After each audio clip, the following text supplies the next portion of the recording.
Hi everyone, it's Dominic from the msguide.com, and today we're joined by a very special guest, Roxy, the MS fashionista. And we're going to talk about something that's a bit of a difficult topic, but both of us agree that it's something we shouldn't hide away from, and that's grief and depression in MS. And that video is going to start right now.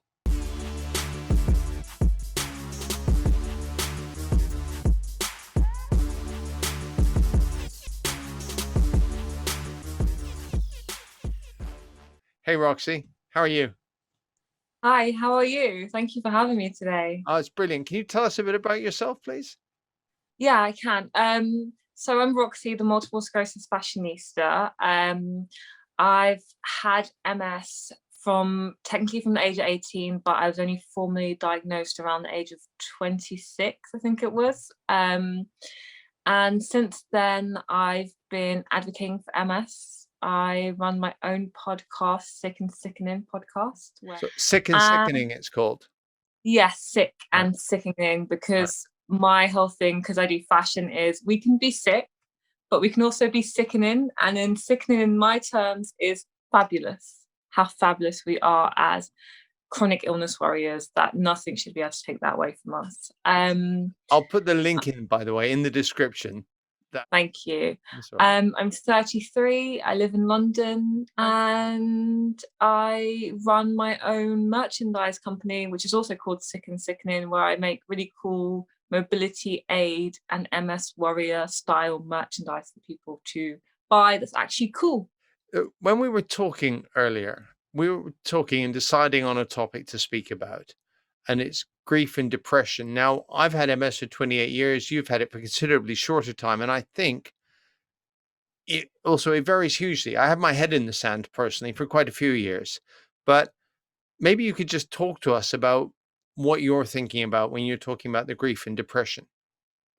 Um, so when I started my journey, I went through a lot of depression. I was very young. So like I didn't expect to wake up one day, go blind in my right eye, and it affect my journey overall as a young person.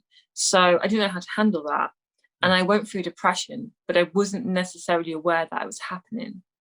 And it took a few years for me to get to grips that I was dealing with anger from being diagnosed with MS, but also a weird level of denial, which was like putting my head in the sand of not how to change or make the Mm. changes I needed to while accepting this diagnosis. And in turn, it caused me to go into a deep depression, which at that point, Dominic, I didn't know that MS depression was such a massive thing within just having MS and was one of the main symptoms people dealt with. Dr. And Bosser, Aaron Bosser said, I think one of his videos, he said, "Oh, I start all my MS patients on an antidepressant or very similar. It's just like, bang, I'm going to get in front of this." yeah, and I would love to have had someone like that in my life. Mhm. And I did have antidepressants, but if I knew why, in a sense, it probably would have been a different journey. I was just, like I said, in denial. I wasn't really accepting what was happening. And then I wasn't really being able to advocate and talk about things as much. I'd shut down as a human. So it just wasn't working out. But I didn't realize that there's multiple steps of going through grieving and depression and MS. And that was actually just two or three of them at once. And that well, not everyone, that's an overstatement, but a lot of people with MS deal with depression, and it is one of the highest rate symptoms, but not everyone even knows that. And Mm. obviously I was the same. I didn't know that at that I think age. when you're depressed, you're probably the worst person to tell that you are depressed. Somebody Yeah. else almost needs to. That's what I like about the increase in the support networks, be they things like this. I think the whole awareness within the medical profession has gone up, witness the Dr. Boster sort of thing. But, you know, I don't know, I'm depressed. And then somebody says you're depressed, and you say, "No, I'm not, leave me alone." Yeah. Or why wouldn't I be? Or like Mm. you might accept it, but you can't take the next steps. You just angry, which is a step of grief, but I didn't know that. And someone was going to me, you've been diagnosed with MS, you're probably grieving. These are the steps you're going to go through. I would have been able to deal with my anger and stuff a lot quicker than I did. It took me years. Yeah. It took me 4 years plus. It could have took me 4 months. People vary. Roxy, I heard the most depressing thing the other day. There was some guy that said, "Oh, I was diagnosed by post," and you think, "Oh my God, how far back in time are we going that somebody gets their MS diagnosis by post, as opposed to what you say, where they say, look, sit down, we're going to talk you through some stuff. It's going to be a hell of a shock. Um, but there's somebody's telling you that they understand it's going to be a hell of a shock. And here's some ways that you could initially start to mitigate that shock." I mean, how did you go about dealing with this? I mean, did help come to you, or did you go out and look for it? I had who I call my angel walk into my life and tell me we need to change this, because ultimately Is that I your can other change. half? Yeah, Right. yeah. One day was like, you can't, because I didn't go outside for 2 years. I just couldn't. I kept going outside, and every time I went outside from the stress of it, I was passing out. So I wasn't being able to live a normal lifestyle. And I went from living a high pace fashion life where I'm very outgoing, constantly around people. And then just one day just shifted. Everything shifted, even my personality. And they happened to realize there's something going on with you. This is not who you are. And ultimately, you need help, but no one's helping you. They're giving you antidepressants. People are going to, yeah, obviously, but they've almost accepted that you should feel like this, but no one's showing you a path out of it. So no one gave me a path out of it, and no one gave me the tools to change anything. So they started to do that for me. Mm-hmm. They started to give me books to read. Mm-hmm. They was like, maybe you need to go to therapy, but no one had offered me therapy in my journey. When you say they, you still mean your other half? Yeah, my other half gave me all these like tips and Right. tricks. So this is completely within your relationship with somebody else, not with the medical profession, your GP or the MS nurse or the MS No, doctors. Wow. So you're really lucky because somebody came into your life and said, "We're going to get a grip on this." yeah, because they could see that I had changed, and they were like, you deserve more than what you're getting, and you can get out of this, because they're very intelligent. They've learned so much themselves that they've gone, there is things in this universe that will help you create a better scenario for yourself. And one of them was just reading books on anger, going to talking therapy. Mm-hmm. I was starting to do affirmations because I had to change my mindset, because I didn't have the belief at the start when someone said to me, you can change this. Right. So I had to do I am affirmations, like I can, I am, Right. I Okay. will. And I would tell myself this over and over again. And I would fake it till I made it. So even if it was only a small amount of movement, I'd go to the end of the road and then back again. And I had to tell myself it's okay. You don't panic, because I'd panic. I'd get the anxiety of I can't do that, and I'd be like, no, you can do this. You can get out of this mindset. Like, you don't have to stay in this depression. You are worthy, So you and you slowly, can have slowly, you had to more. build on each success and then say, right, I'm at the end of the road. I'll do another 10 meters type thing. Yeah, because with MS, you know what it's like having a relapse.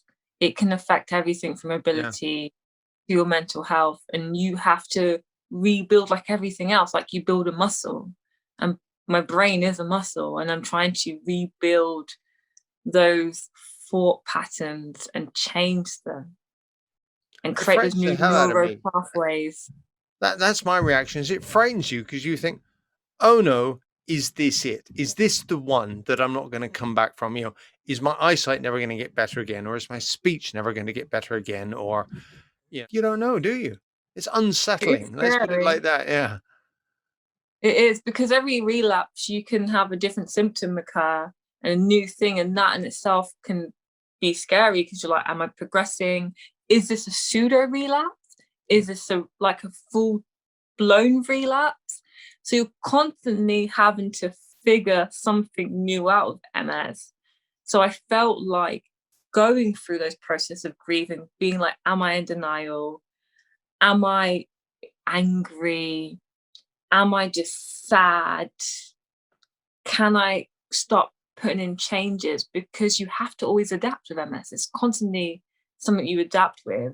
And if I can't create that mindset for myself to get through depression and grieving, I couldn't see how I could go forward.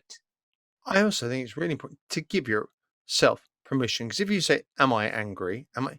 Yes, okay. Well, you're allowed to be angry. And I mean, I was joking with a friend saying, especially the first year after diagnosis, you're allowed to be as batty as you like because you have had the metaphorical carpet pulled from under your feet like that, and then it's just, what was the thing we were talking about earlier? You're now on this path where you're looking ahead and you never see any gains.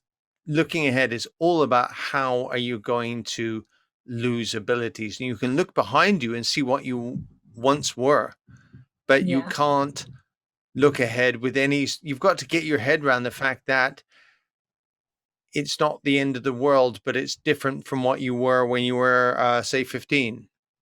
Hey, Roxy, so at any point did you sort of go back to the medical profession, like your MS nurse or your neurologist, with the sort of benefit of everything you'd done, and then sort of say, can you help me out in any way? Is there more that could be done in conjunction with you? Because I mean, you took a really tough decision, and thankfully you had somebody around you, and you essentially, from what I understand, got out of it yourself.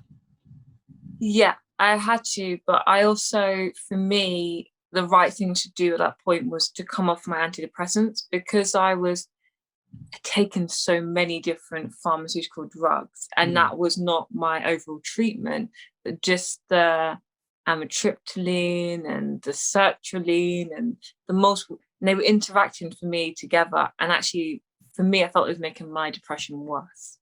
I think that's a whole So other podcast about how we get drugs piled on top of one another. And at no point does it seem that, I don't know, say a pharmacist comes in and says, that doesn't make sense.